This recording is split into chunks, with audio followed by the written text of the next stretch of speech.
All right, this is part 2 of the haul from March, even though it's the end of April. That's just how long it takes me to do this stuff. This is all from the Bookery in Fairborn. I guess they've been pulling boxes out of paperbacks out from the basement to price out. And what's cool about the Bookery is it is a collector-centric store, meaning if it's not in some sort of decent condition or rare, they put it out for $1. So most of these books in this group I got for $1.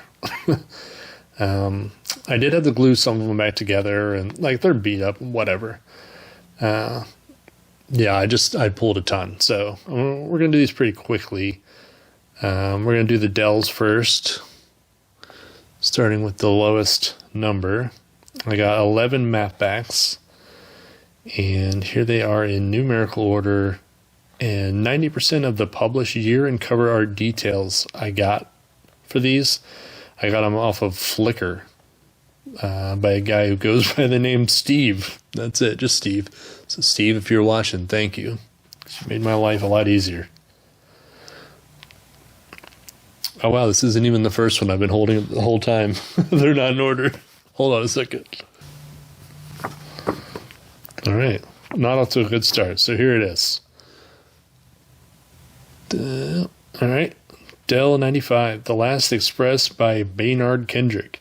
Originally published in 1937. This is the first paperback edition from 1945. Cover art by Gerald Gregg.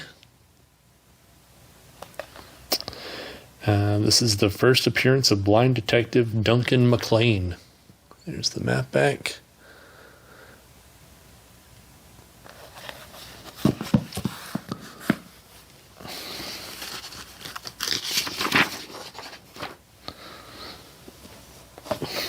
All right, now, here we go.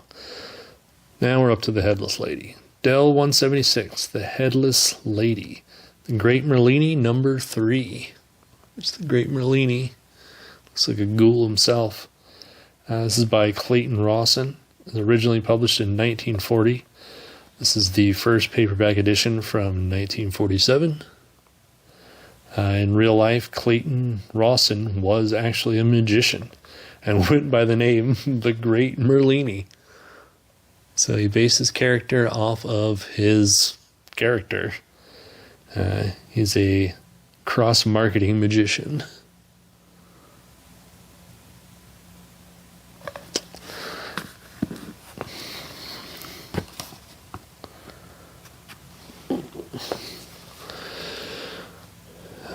Dell 198, The Glass Mask by Lenore Glenn Offord. Originally published in 1944.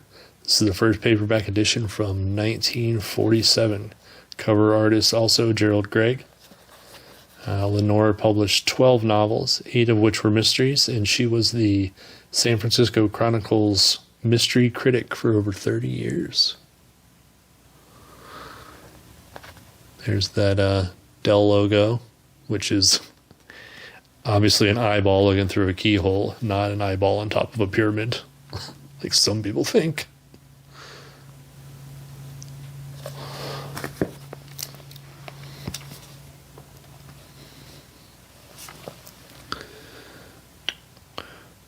Dell 248, Dangerous Ground by Francis Sill Wickware. Originally published in 1946. This is the first paperback edition from 1948. Cover artist Earl Sherwan. The only thing I could find on this author was that he took his own life at the age of 39 by swallowing poison, which is kind of creepy considering that cover art. And it looks like he had one more book, Tuesday to Bed, which I coincidentally also picked up. But it's a later Dell number, so we're not there yet.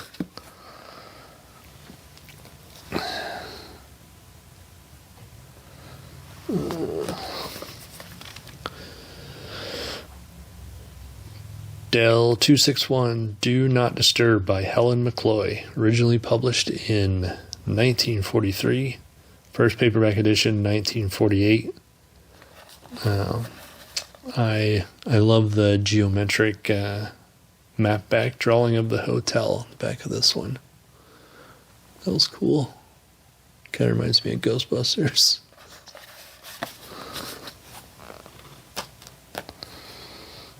Ooh.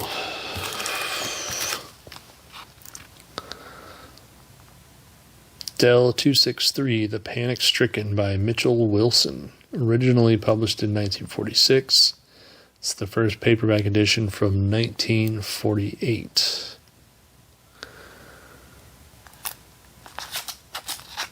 This one was not $1, obviously, $5. The New York City setting and the word horror used on the back cover twice got me to pick this one up. Where horror follows horror. New York, Long Island. Love those New York settings.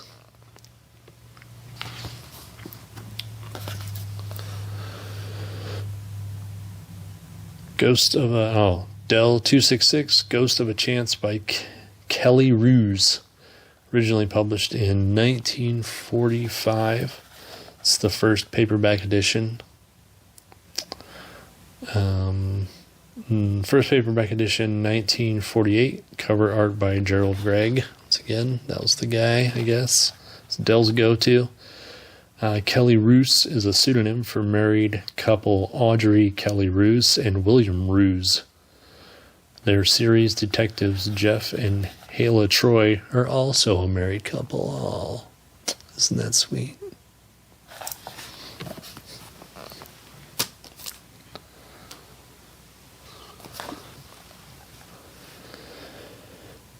Dell 272, The Velvet Fleece by Louis Eby and John C. Fleming. Originally published in hardcover in 1947. This is the first paperback edition from 1949. Cover art by Gerald Gregg. This was the basis for the 1948 noir movie Larceny. Sitting on there, yeah. I was really excited to get this. Dell 275, Where There's Smoke by Stuart Sterling. It's originally published in 1946. This is the first paperback edition from 1949. Cover art by Gerald Gregg. This is a Fire Marshal Pedley mystery. I read and reviewed another Fire Marshal Pedley installment and loved it. It is incredibly hard-boiled. It's probably the most tough-talkingest series character I've ever met. I met the guy. I met Fire Marshal Pedley.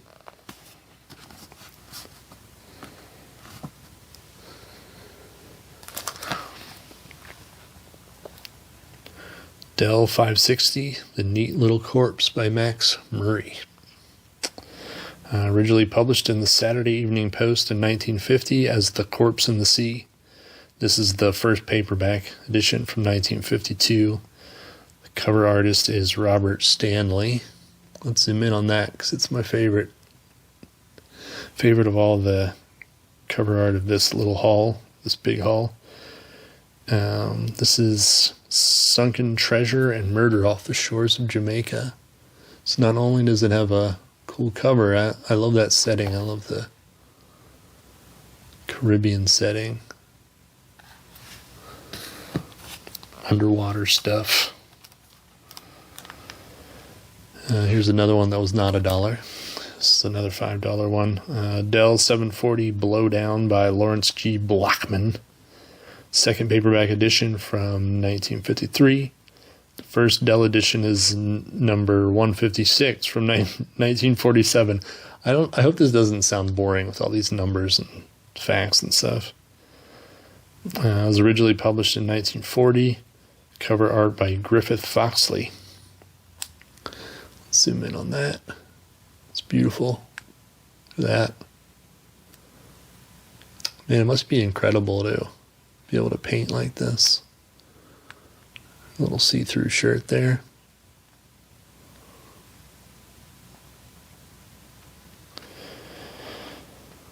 Say, undercover agent uncovers intrigue and murder in a tropical port. Oh, more Caribbean stuff. That's great. Very cool. So that was all of the map backs. So here's the rest of the Dells. Still in order. This is Dell 718, Double or Quits by A.A. Fair, Earl Stanley Gardner. Originally Dell number 160. This reprint is from 1953 and has cover art by Fred Scottwood. I usually don't get Earl Stanley Gardners unless they're $1, just because there's so many of them. It's just, I don't know, it's just not exciting.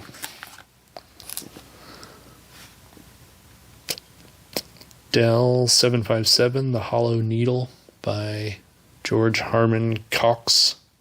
I don't know. Originally published in 1948, first paperback edition from 1954. Cover art is by Vern Tossey. Kent Murdoch is a newspaper photographer who focuses on violent crime and apparently solves them also.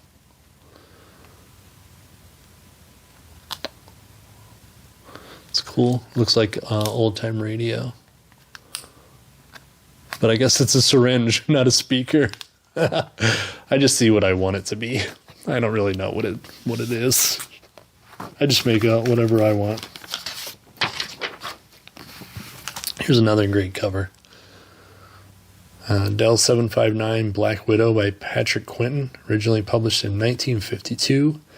First paperback edition from 1954 with cover art by Bill George. More of it on the back. Well, it's just the same. This is a Peter Duluth mystery. Broadway producer and amateur detective. I love how the authors were getting around this time for their detective protagonists. Black Widow was made into a film in 1954 starring Ginger Rogers, Van Heflin, Gene Tierney, and George Raft. Let's get closer on that cover.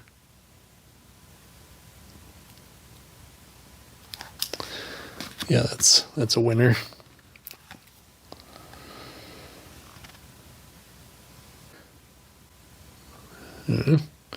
Dell 806 Obit Delayed by Helen Nielsen. First paperback edition from 1954.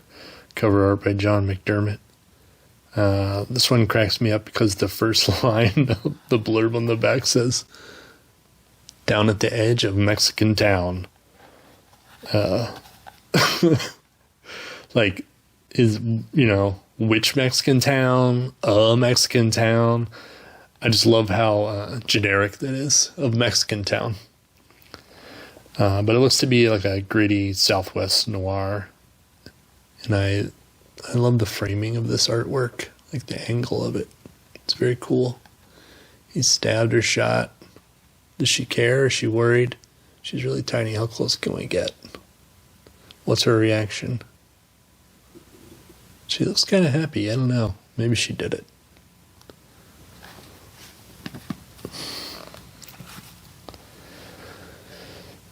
Dell 837 Detour to Death by Helen Nielsen also. Originally published in 1953 as Detour. This is the first paperback edition from 1955. Cover art by Robert Stanley. I wasn't aware of this book, which is popular in its own right, but I initially grabbed it because I thought it was the novel that they based the 1945 movie Detour on, which is a great black and white noir movie. But it was not. This is something different. That movie was based on a book also called Detour, but published in 1939 by author Martin Goldsmith. Helen Nielsen's Detour is more of like a juvenile delinquent noir. The detail in that jacket. It's great.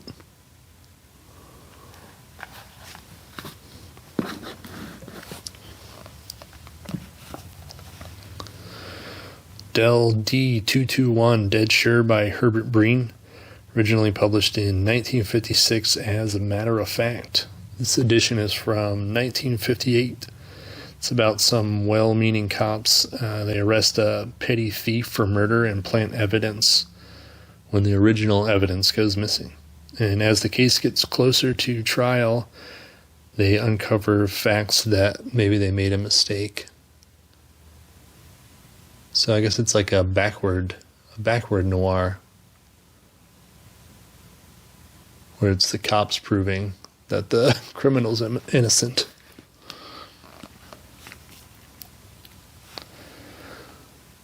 Got Dell 4741, Let Sleeping Girls Lie by James Mayo. Originally published in 1965. This is the first paperback edition from 1967.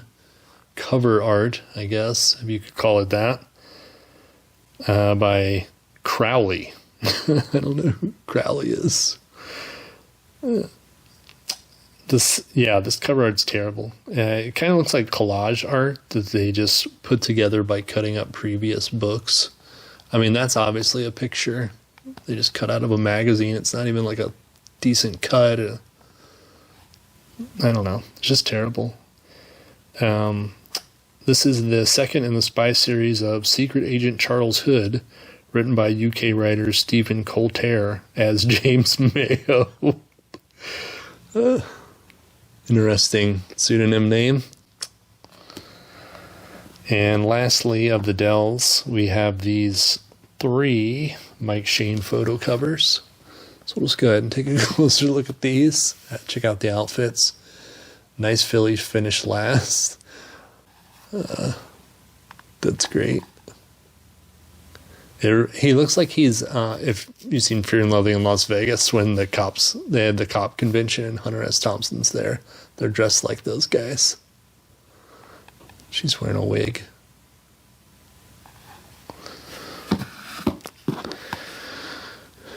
Murder spins the wheel. It's not that exciting.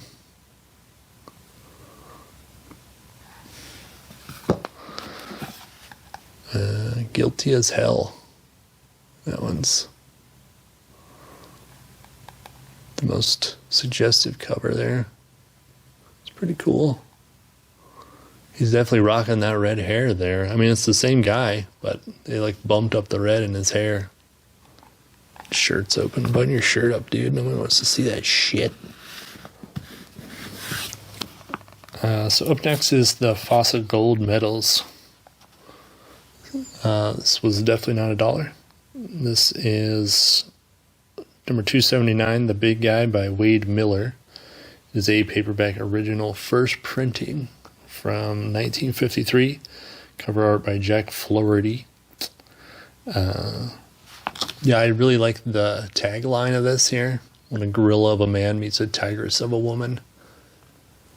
Sometimes it just takes one line to push it over the edge of the other choices. Or one, the painting's better or something. But there was a line on that one I was impressed by.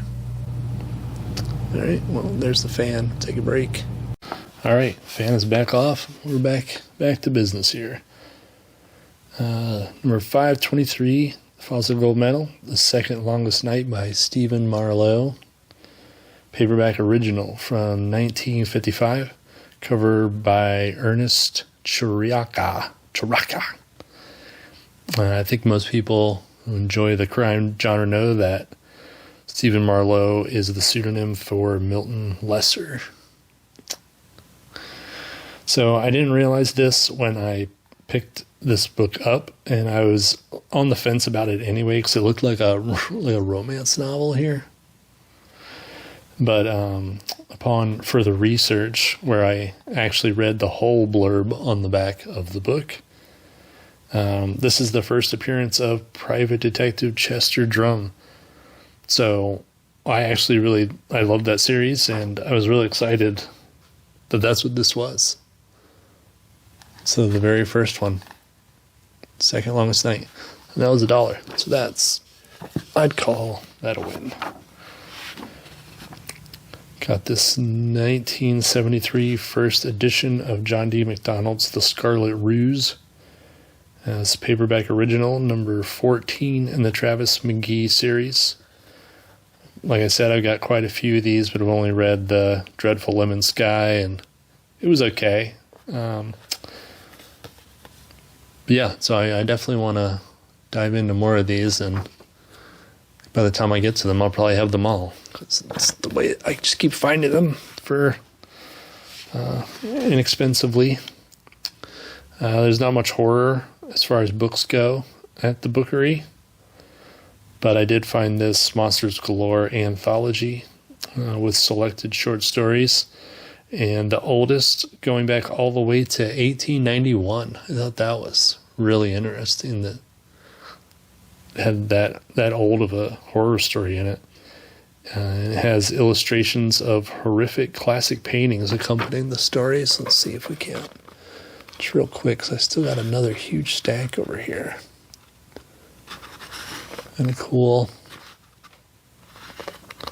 I'm sure there's a Hieronymus Bosch in here.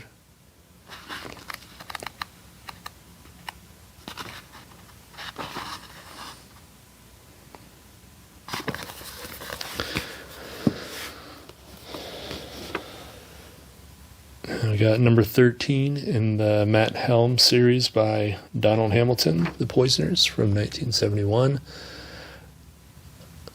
Sometimes a problem with the series where they make them all look the same, even though I appreciate that, and I do love organization and things looking the same. I can't remember if I had this one or not, so this might have been a double buy. I don't know. But it was $1, so it's not like I was taking much of a risk.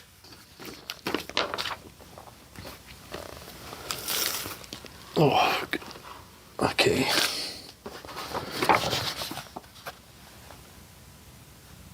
Yeah. Good. High Iron by E. Halloran. It's a 1965 Western about trains, silver mines, and bandits. I enjoy the train. The train genre? Is that a genre? I don't know.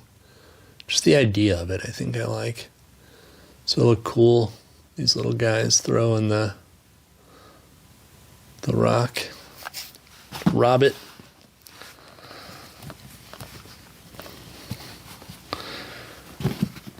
Got 3 of the official Ballantine J.R.R. Tolkien books. These are like the 31st printings, I think. But it's still cooler than any edition they have now. There's a statement on the back from the author. Let's see. We can get that there. He's urging you not to buy the unofficial Ace versions. So a little bit of book drama. And let's see. Oh, this one. Yeah, I can't believe that the Houghton Mifflin Company had to have their ugly orange box logo on the front cover so bad that they plopped a dead center on the Fellowship artwork. I mean, oh my God, that's horrible. It should be sent to book jail. Yeah, it's terrible. Hobbit. 2 Towers. They said that they had more boxes to go through, so I'm hoping they have the final of the trilogy, Return of the King. It sucks to have the 2 and be missing the 3rd one.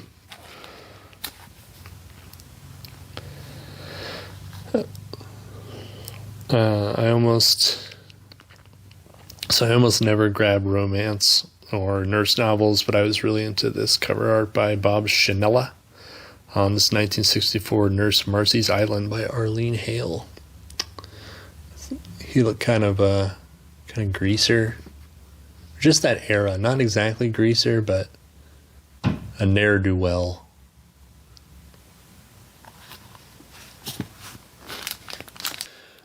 Next, we got a couple Ace doubles.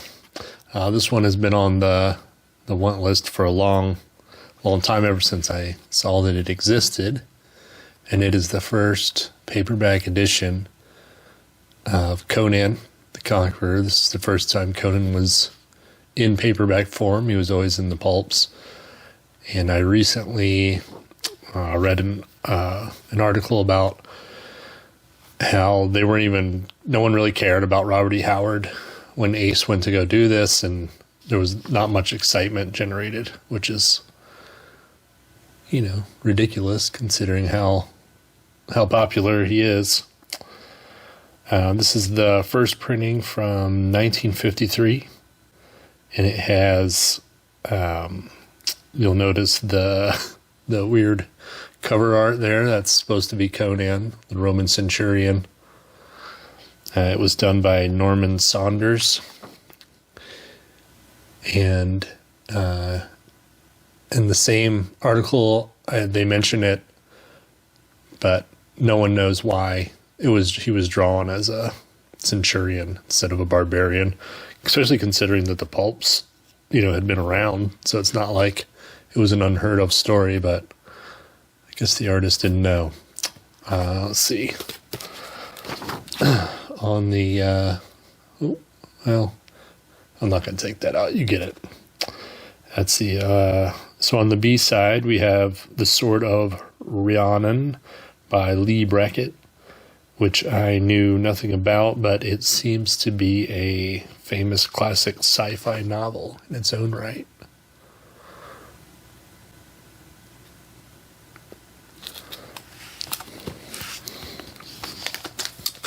My last haul, I stated that I'd never seen a boxing novel out in the wild, so I had to order one. And as most people who collect shit know, once you've gotten that relic of your dreams, you will now find it on a consistent basis. So here it is. I found a boxing book out in the wild, like literally the month after. Knock 'em Dead by Jack Carney. It's a paperback original from 1955. I believe the story is less about boxing and more of a noir with a boxing setting, but, either way, it's two things I love, so I'm very excited to pick this up. Great artwork. I don't know who did that one. And on the B side, which, I'm not saying that these are the lesser stories, but obviously I bought it for the other story, so that's why I keep calling it the B side. Point of No Escape by Mel Colton. The front cover states it is complete and unabridged, but I can't find the original publication date. So, I don't know. Looks to be a one man against the mob story.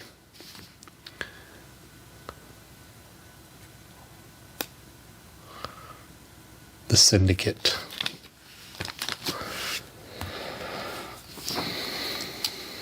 Got a 1963 Harry Whittington double. I've never read anything by him, but I could literally hear Tom from the Paperback Warrior podcast saying his name many times in my subconscious. So I grabbed it.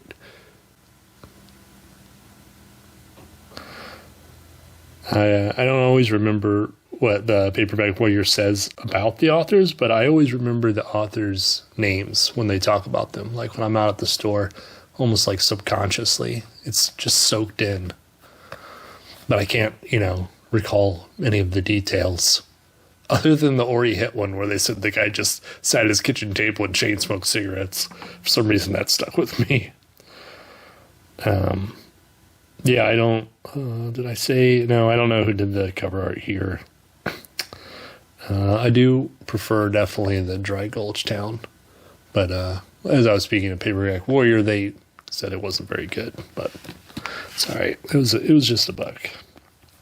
Lastly, for the Ace doubles, I grabbed this 1961 Andre Norton double shot, The Beastmaster and Star Hunter.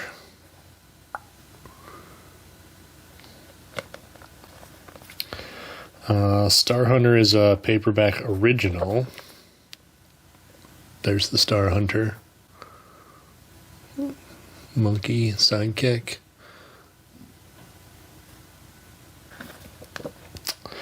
And the Beastmaster was originally printed in 1959. And yeah, I know it's not the Beastmaster movie from the 80s. It has nothing to do with it, but I was amused and got it anyway.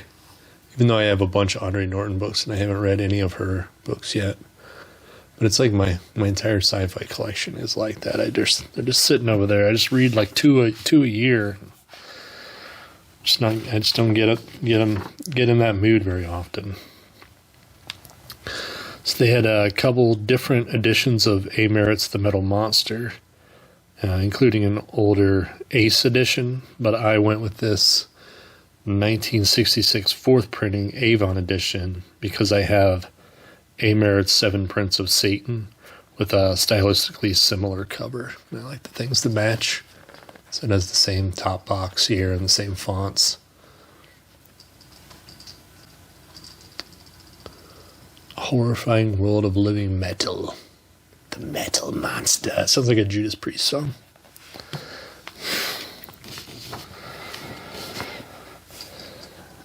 Oh, Bumsider. Let's see. Artist Josh Kirby's monstrous horse alien creature on the cover of C.C. McApp's Bumsider was calling my name. I don't think it's bad. I don't care what Pulp Mortem says. It's cool. It's a cool cover. It's Bumsider. We're gonna do a buddy read. Just kidding. I don't do that stuff. It's from Lancer Books, 1972. Yeah. So that made me chuckle.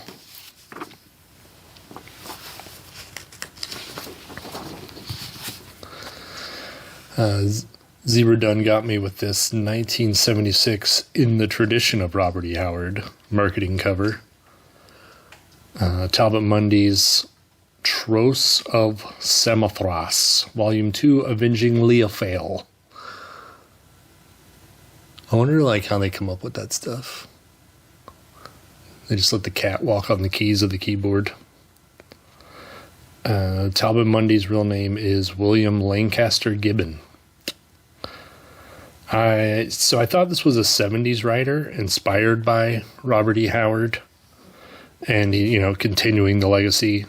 But upon further research, this was a contemporary of Howard's who also wrote adventure pulp.